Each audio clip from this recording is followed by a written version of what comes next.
DD অসমৰ special programme ভগৱান মহাবীৰ কি বাণী और প্ৰাসংগিকতা মই মহেন্দ্ৰ গৌৰ আপোনাৰ স্বাগতম জনাই আছো আৰু আমি আমাৰ হেতু শোৰ स्पेशली हमारे लैंग्वेज तो থাকিব অসমীয়া और हिंदी। सभी के समझने के लिए ये दोनों ही भाषाएं जो है हमारे जितने भी दर्शक हैं उनको प्रॉपरली समझ में आ जाए, इसलिए हमने इन भाषाओं का चयन किया है। सो हक আমি आगे बढ़ूँ। जैसे कि हम सभी जानते हैं कि हमारा भारत जो रहा है सनातन संस्कृति या सभ्यता की हम बात करें या पूरे भारतवर्ष में अनेकों धर्म एक साथ रहते हैं, भाईचारे के साथ रहते हैं। सो इन्हीं भाईचारों की जब हम बात करते हैं तो हर एक धर्म से, हर एक धर्म की रीति नीति से हमें बहुत कुछ सीखने समझने को मिलता है। आज एक ऐसे ही धर्म के बारे में हम चर्चा करने वाले हैं जो भगवान महावीर का शांति का एक धर्म, जैन धर्म के बारे में। इस वक्त स्टूडियो में हमारे साथ मौजूद हैं हमारे दो खास मेहमान। एक तरफ मेरे साथ हैं श्री सौरभ जी बोथरा जो कि एक प्रशिक्षक हैं और एक तरफ हैं मनोज नायाक जो कि वीर रस के कवि हैं। सो आहोक सबसे पहले हम चलते हैं हमारे सौरभ भाई के पास और हम जानना चाहेंगे कि भगवान महावीर के बारे में थोड़ा सा लोगों को हम विस्तार में बताते हैं और महावीर जयंती जो स्पेशली हम मनाते हैं उसका क्या कुछ रहता है, क्यों महावीर जयंती मनाई जाती है।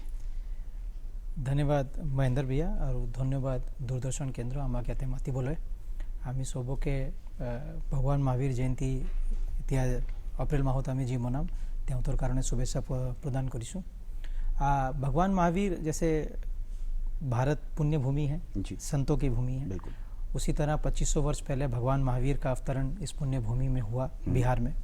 और जो भी भगवान महावीर के अनुयायी हैं, हम जिसे जैनी कहते हैं, जो जैन धर्म को मानते हैं, वो लोग भगवान महावीर की जयंती मनाते हैं जिसमें हम सुबह प्रभात फेरी करते हैं, भजन कीर्तन का कार्यक्रम होता है, विशाल जुलूस भी निकलता है और मंदिरों में जो भी हमारी क्रियाएं होती हैं उनको करते हैं। ज़्यादातर त्याग, तपस्या और संयम से उस दिन का हम पालन करते हैं और भगवान महावीर की देशनाओं को याद करते हुए उनके जीवन के द्वारा बताया गया रास्ते के ऊपर चलने का प्रयास करते हैं।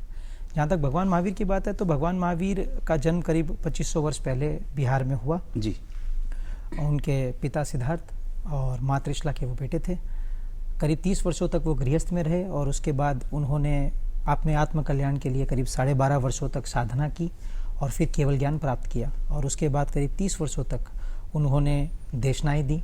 उनको मानने वाले जैन कहलाते हैं। जैन शब्द जो है वो जिन से आता है। अच्छा। और जिन का अर्थ होता है जिसने राग और द्वेष को जीत लिया है और केवल ज्ञान या हम आत्मज्ञान जिसे कहते हैं उसको प्राप्त किया है जी।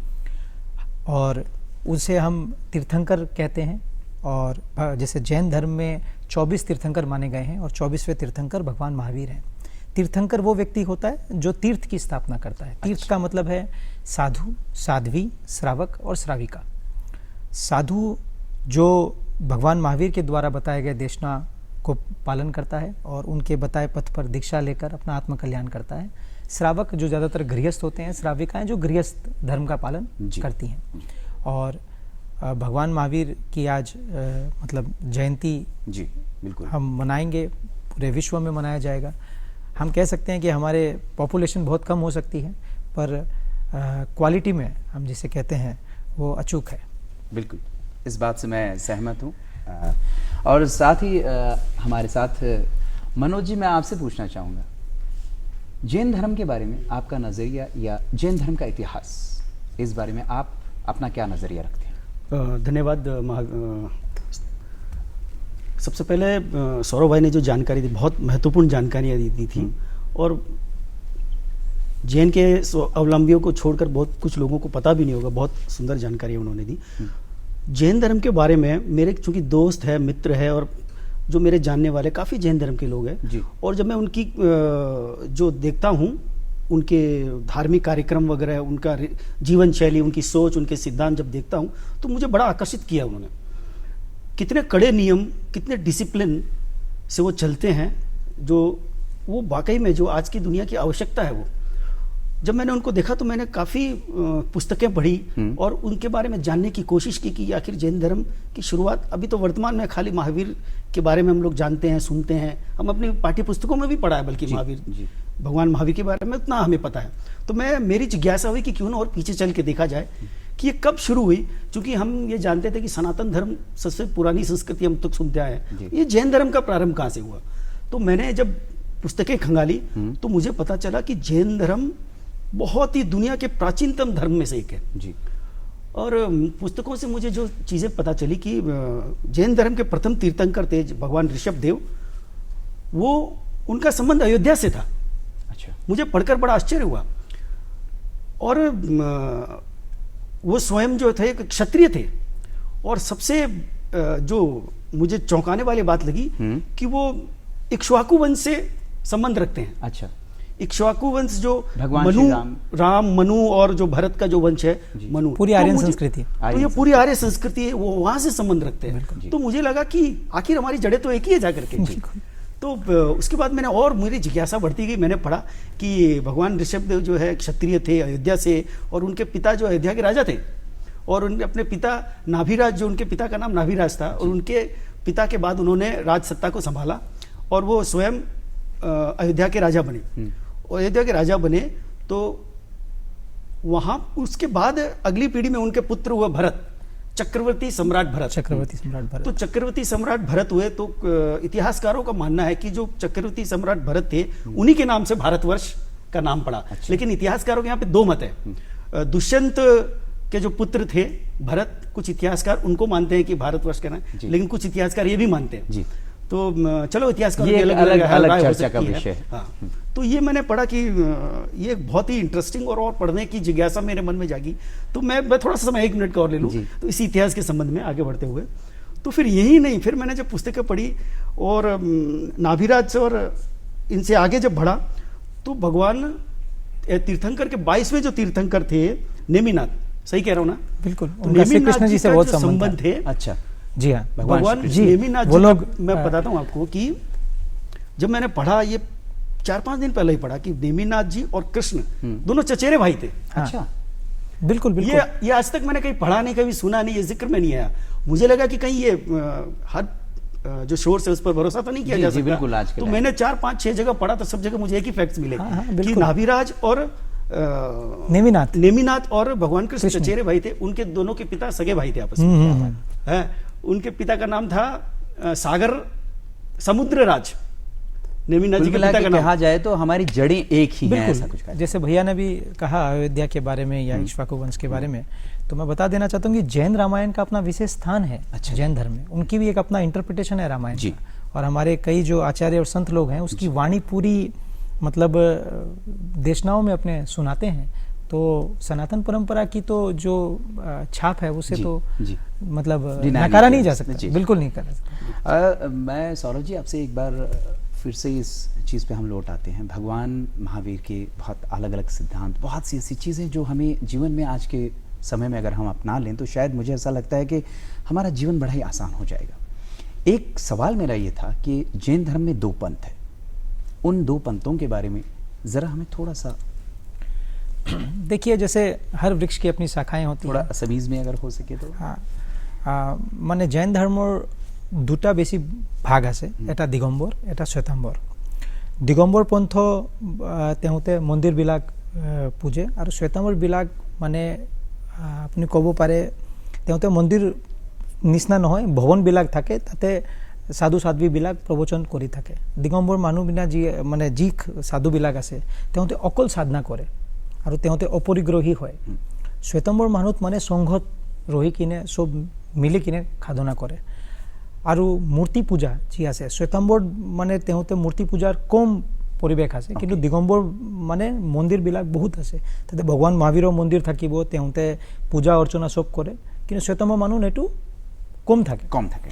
আৰু এনেকুৱা তো চবে ভগৱান মহাবীৰে দেশনাৰ আনে, কিন্তু আচাৰ বিচাৰত মানে অলপ অলপ भेद जी ऐसे ऐसे। राइट। मनोज जी, एक चीज़ और मैं आपसे पूछना चाहूँगा। अभी इस वक्त हम देख रहे हैं कोरोना महामारी चल रही है और हर कोई जो है यहाँ पर मास्क लगाए रहता है। और मैंने जैन धर्म को जितना करीब से मैंने देखा है, मेरा नज़रिया है, शुरू से ही मैंने देखा है कि मुनिषी जो हमारे होते थे तो हमारा ये एक सिद्धांत रहता है। तो इस विषय में आप क्या कहना चाहोगे? बहुत बहुत सही सवाल और सही समय पर सही सवाल आपने ये उठाया है। जी। जब ये कोरोना काल नहीं था हम्म। और जब मेरे जैन मित्र को देखता था, वो सफ़ेद पट्टी मुंह पर बांधे हुए रखते थे और उनका ये कहना था कि जब हम सांस लेते हैं तो उससे भी जीवों की हत्या होती जी। है और हमारे शरीर में भी कई जीव प्रवेश कर जाते हैं। तो हम उस समय ऐसा लगता था कि ये साइंटिफिक नहीं है, ये क्या बात हुई है। उस समय हम इन चीज़ों को बड़े हल्के अंदाज में लेते जी, जी। थे और अपने मित्रों को चुगलबाजी भी करते थे, ऐसा होता है क्या।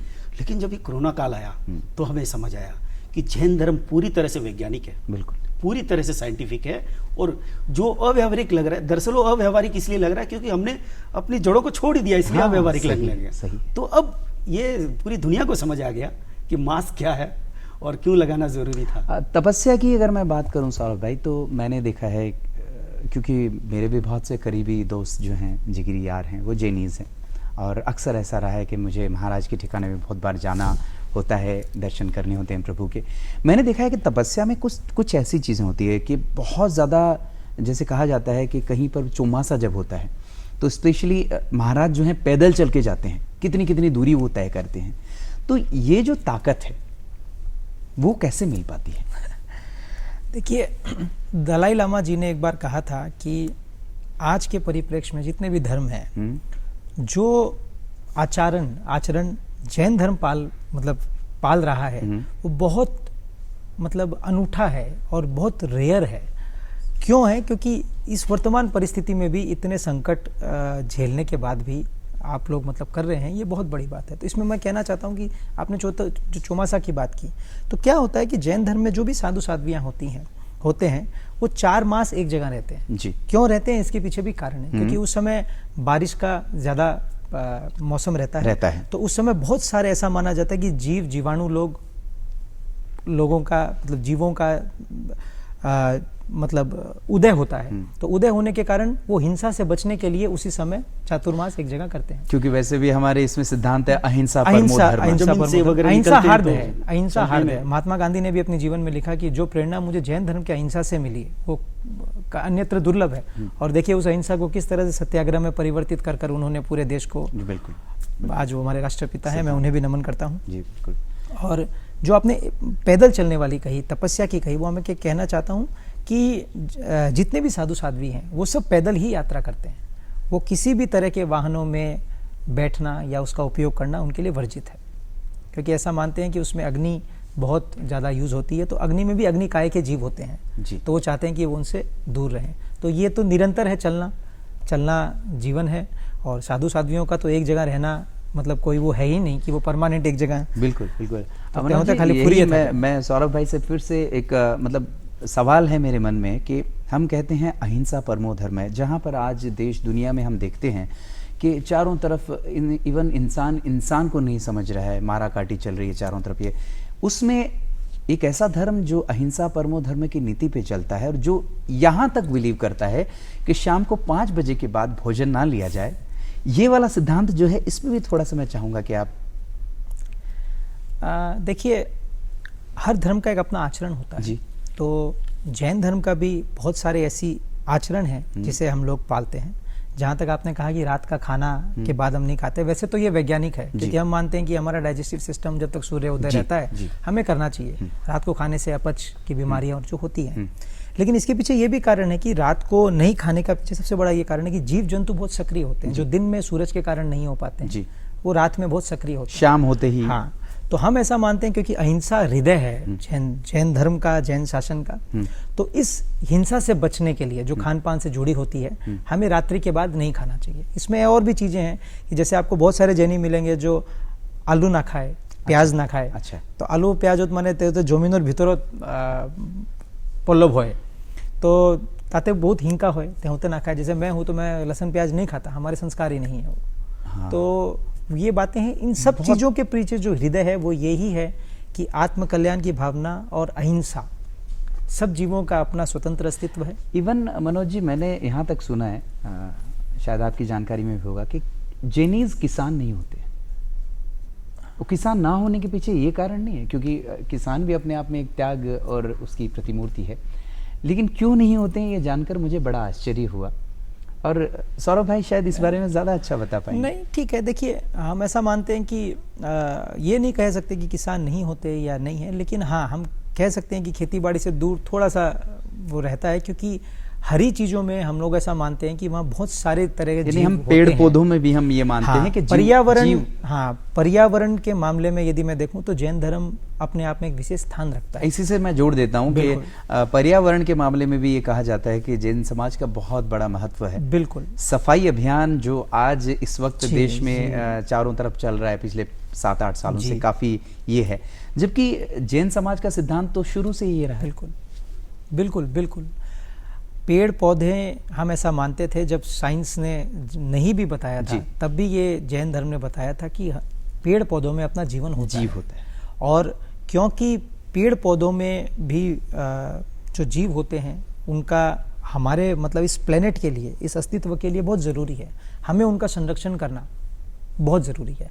हमारे अपने यदि वैदिक संस्कृति में भी हम देखें तो जैसे पेड़ों की पूजा करना, चाहे वो पीपल हो या वो हो, ये सारी चीज़ें कहीं ना कहीं पर्यावरण से जुड़ी हुई थी।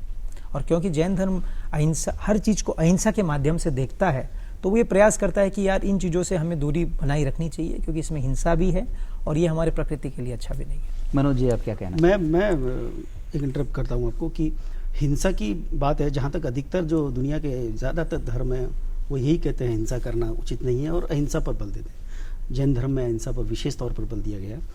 और लेकिन मैंने अभी जितनी भी सुना है, जीवों की हिंसा पर या जीवों को बचाने पर ज़्यादा मतलब फोकस रहा है, या उनके संदेश जीवों को बचाने पर ज़्यादा रहे हैं, और जो रहने भी चाहिए। मैं उसको अनुचित नहीं कह रहा हूँ, ये रहने भी चाहिए। लेकिन वर्तमान परिप्रेक्ष्य में इसके साथ साथ जो मनुष्यों में हिंसा हो रही है आपस में, 2 देशों में हिंसा, 2 राज्यों में हिंसा, 2 जातियों में हिंसा, 2 मित्रों में हिंसा, तो ये जो हिंसा का दौर मनुष्यों में चल रहा है, देशों में चल रहा है, जैन धर्म का जो हिंसा का ये प्रारूप है, यदि बड़े स्तर पर ये संदेश पहुंचाया जाए मनुष्यों में है, और ये संदेश राजनेताओं के जरिए, नेताओं के जरिए, देशों के जरिए ये प्रभावी नहीं हो सकता यदि इसमें सभी धर्मों के या जैन मुनि लोग और इस हिंसा को रोकने के लिए आगे आए पुरजोर तरीके से।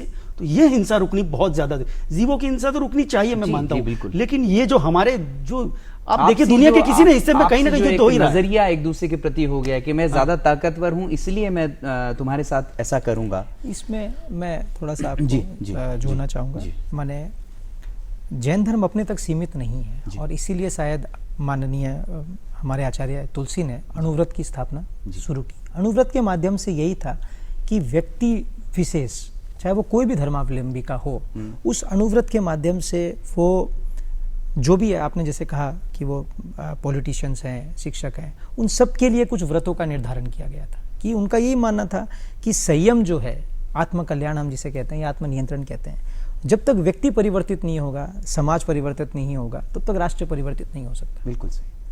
और इसी का मतलब प्रारूप रहा कि अणुव्रत का आंदोलन आचार्य तुलसी के नेतृत्व में शुरू हुआ, जिसकी आज पूरी शाखाएं विश्व भर में फैली हुई हैं और सबको इससे जुड़े हुए हैं, और इसने बहुत परिवर्तन का कार्य किया करीब 60 वर्षों से।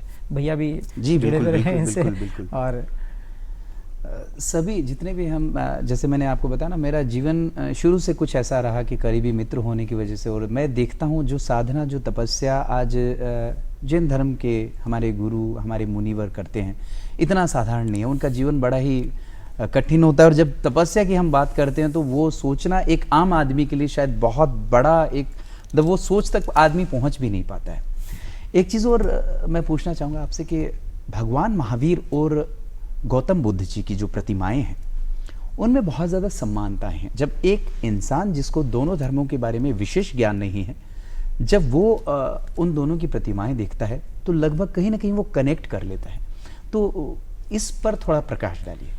महेंद्र जी, देखिए, भगवान महावीर और गौतम बुद्ध दोनों कॉन्टेम्पोरेरीज थे। अच्छा। उनमें बहुत ज़्यादा समय का मतलब डिफरेंसेस नहीं थे। और खास करके जो प्रतिमाएं हम देखते हैं वो भगवान महावीर की ध्यान की मुद्रा की आपको मिलेगी, और वही तरह की प्रतिमा भगवान बुद्ध की भी आपको मिलेगी। दोनों क्षत्रिय वंश से आए थे, हम जानते हैं, और दोनों ने ध्यान और तपस्या के माध्यम से ही आत्म कल्याण का रास्ता अपनाया। तो ये 2 सिमिलरिटी हैं, ये तो हैं, अब उपाय नहीं है। और ये जो ध्यान की मुद्रा है, इसी की फोटो ज़्यादातर या चित्रकारिता आपको देखने को मिलती है, तो ये समानताएं हैं। और अगर वैसे भी देखा जाए तो समानता इस बात में भी है कि दोनों ने ही हमें कुछ न कुछ अच्छा सिखाया, और अगर देखा जाए तो उनके जीवन से बहुत सी ऐसी प्रेरणा वाली बातें हैं जो हम सीख सकते हैं। भाई भगवान महावीर हों चाहे गौतम बुद्ध हों, हमें हमारे जीवन में जो अच्छाई की तरफ जो ले जाता हो वो सिद्धांत हम अपना लें, तो ये भी एक अपने आप में एक धर्म का बहुत बड़ा विस्तार करना होगा अपने आप में जी। तो ये सारी चीज़ें एक इसी परिप्रेक्ष्य में एक और सवाल आ जाता है मेरा।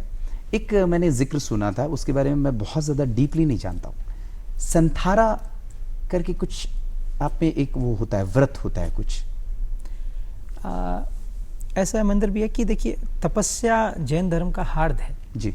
तपस्या का मतलब यही है कि आप अपने शरीर पर विजय पाएं, अपने मन पर विजय पाएं। संथारा का मतलब होता है कि व्यक्ति अपने निश्चय से ये प्रयास करता है कि मेरे जीवन का जो भी उद्देश्य था वो पूरा हुआ, अब मैं आत्म कल्याण करना चाहता हूँ, और ज्यादा से ज्यादा जो हमारे राग हम कहते हैं, मोह जो बंधा हुआ होता है, उससे टूटने का प्रयास करके आत्म कल्याण की तरफ आगे बढ़ता हूँ।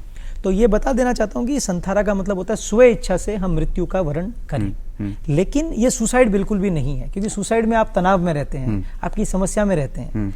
संथारा में ऐसा नहीं होता। संथारा में आदमी ये सोचता है कि मेरा राग और द्वेष या मेरे जो भी कर्म थे वो पूरे हुए, और अब मुझे आत्मकल्याण की तरफ ध्यान रखना चाहिए। मेरा शरीर जो है वो ज़्यादा से ज़्यादा ध्यान और भगवान महावीर या जैन धर्म के दिशा में रहे, तो उस आत्मकल्याण की तरफ आगे बढ़ता है। उसको लेने की प्रक्रिया इतनी आसान नहीं है, मैं आपको बता देना चाहता हूँ। आप जिस भी आचार्य को मानते हैं, जो भी परंपराओं की, उनसे आपको विशेष परमिशन लेनी पड़ती है, और वही उनको संथारा करवा के दे सकते हैं। वो यदि किसी भी कारण से उन्हें लगता है कि ये संथारा के लिए उपयुक्त नहीं है, तो वो व्यक्ति नहीं ले सकता। तो इसकी पूरी प्रक्रिया है, और ये बहुत ही मतलब मृत्यु को बहुत ज़बरदस्त मतलब आत्मकल्याण के रूप से वर्ण करना, ये बहुत तिब्बत में भी मतलब इस तरह की एक परंपरा है, जिसे हम बारदो कहते हैं। बारदो, हाँ, अच्छा। तो उसमें भी ये परंपराएं हैं। तो ये है, तपस्या का एक बहुत बड़ा प्रारूप है, कह सकते हैं। मैं इस बारे में अभी जो उन्होंने बात छोड़ी थी भगवान महावीर पर और बौद्ध पर, जो आपने दोनों की समानता की बात की, मुझे इस पर एक बहुत इंटरेस्टिंग फैक्ट याद आ रहा है। जो मुझे नई नई चीज़ें पढ़ने का बड़ा शौक रहा है, क्योंकि जो कोई व्यक्ति लिखता है तो उससे पहले पढ़ना ज़रूरी होता है उसको। तो मैं लिखने से पहले अक्सर पढ़ने की कोशिश करता हूँ चीज़ों को। तो मैंने देखा कि जैन धर्म में 24 तीर्थंकर है जी, और बौद्ध धर्म में भी शायद 24 धम्म उनका वो भी है, 24 है उनके भी। और यही नहीं, सनातन धर्म में भी 24 विष्णु के अवतार हैं। अच्छा, ये एक इत्तेफाक है कि ये जो समानता है, तो इस सनातन धर्म में 24 विष्णु के अवतार है, जैन धर्म में 24 तीर्थंकर है। जैसे कि हम बता रहे हैं कि हम एक ही जड़ के जो हैं अलग अलग टहनियां हैं। कुछ नंबर जैसे होते हैं ना, जो सब जगह एप्लीकेट, जैसे 108। हाँ, 108 सभी 108 है, हम सब मन के में 108 होते हैं। हमारे यहाँ भी वही है, शिष्य 108, मालाओं के 108, 24 है। तो अच्छा, 24 अवतार माने गए हैं। या भगवान ये जो ऋषभ देव है जी, अपने पुराणों में, वेदों में और इनमें भी उल्लेख है इनका जी। मैं आपको बताता हूँ, इनमें उल्लेख है। और इनमें भगवान ऋषभ देव को विष्णु का 8वां अवतार माना गया है अपने सनातन धर्म में। अच्छा, तो कहीं ना कहीं हम भी जुड़े हुए हैं। वही मतलब कहने का मतलब है कि हम वही एक पेड़ की अलग अलग टहनियां हैं। दरअसल हमें इतनी गहराई से कभी इतिहास, ये जरूरत आज के परिप्रेक्ष्य में क्या है, इस इतिहास को बच्चों को पढ़ाया जाए। बच्चों को ये सिर्फ धार्मिक, हम जो धार्मिक गतिविधि तक तो सीमित रख देते हैं,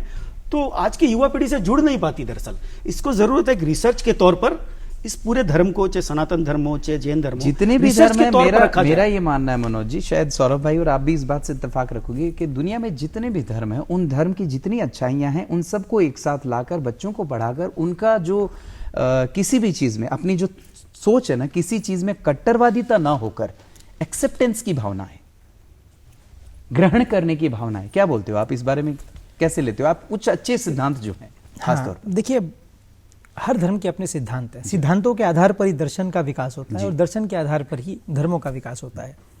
जहाँ तक जैन धर्म की बात है, तो जैनोलॉजी पढ़ाई जाती है विश्व में, बहुत बड़ी बड़ी यूनिवर्सिटियों में जैनिज्म पढ़ाई जाती है। आज तो भगवान महावीर की यूनिवर्सिटियां हैं। हमारे राजस्थान में जैन विश्व भारती यूनिवर्सिटी है, जहाँ जैनोलॉजी पढ़ाई जा रही है।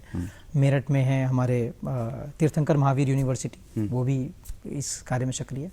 लेकिन जो विशेष मैं कहना चाहता हूँ कि मूल सिद्धांत क्या है एक धर्म के, भाई हम कैसे देखेंगे जैन धर्म के मूल सिद्धांत क्या है, तो जैन धर्म का जो मूल सिद्धांत है वो है कर्मवाद। कर्मवाद का मतलब यही है, हर व्यक्ति अपना कर्म करता है, उस कर्म को उसका फल भोगना है, और जब तक उसके कर्मों की प्रक्रिया पूरी संपन्न नहीं होती, वो राग द्वेष को विजय नहीं पा पाता, वो मोक्ष नहीं जा सकता। तो अवतारवाद की जगह नहीं है जैन धर्म में। यहाँ माना जाता है कि हर व्यक्ति अपने कर्म के द्वारा मोक्ष की यात्रा कर सकता है। दूसरा है अनेकांतवाद। अनेकांतवाद अपने आप में पूरा का पूरा एक आप कह सकते हैं कि नया दृष्टिकोण है जो पूरे विश्व दर्शन को जैन धर्म ने दिया। अनेकांत का मतलब है विभिन्न, मतलब किसी भी चीज को समझने के लिए, वस्तु या विचार को समझने के लिए उसको विभिन्न परिप्रेक्ष्यों में देखकर आकलन करना, और उस पर बहुत लिखा गया है। फिर सापेक्षवाद है, नयवाद है, बहुत सारे वाद हैं जो हैं, लेकिन इन सब के बीच में भी यदि मैं देखूं तो एक सिद्धांत जो है भगवान महावीर का वो है परस्परोपग्रहो जीवना, कि परस्पर सहयोग से ही जीवन है। बिल्कुल सही है। और इसी के साथ सौरभ जी, हम हमारे खास जो दर्शक इस वक्त हमें देख रहे हैं, उन्हें हमारा क्या संदेश है, ये हम जाते जाते बता के जाए। देखिए, मैं यही कहना चाहता हूं जो हमारे माननीय प्रधानमंत्री जी ने भी कहा कि ये समय जो है संयम रखने का है। बिल्कुल, ये समय संयम रखने का है और हमें संयम से ही आगे बढ़ना है। आत्म संयम रखना है हमें। हमारे जो आसपास हम जिस संकट और चुनौती से गुजर रहे हैं, इसे सिर्फ संयम और धैर्य से ही पाला पारा जा सकता है। हमें अपनी मानसिक शक्तियों का विकास करना है और मास्क पहनना है, या जो भी निर्देश हैं उनको पालन करना। बिल्कुल, मजहब नहीं सिखाता आपस में बैर करना, इस लाइन से ही सब कुछ बन जाता है। कहने का मतलब यह है कि दुनिया का कोई भी सिद्धांत, कोई भी धर्म हमें कभी भी गलत नहीं सिखाता है, और हर एक धर्म में जो अच्छी चीजें हैं वो हमें ले लेनी चाहिए। ऐसे ही विचारों के साथ फिर आपके साथ होंगे हम, तब तक के लिए नमस्कार जुनाइस। ओम नमो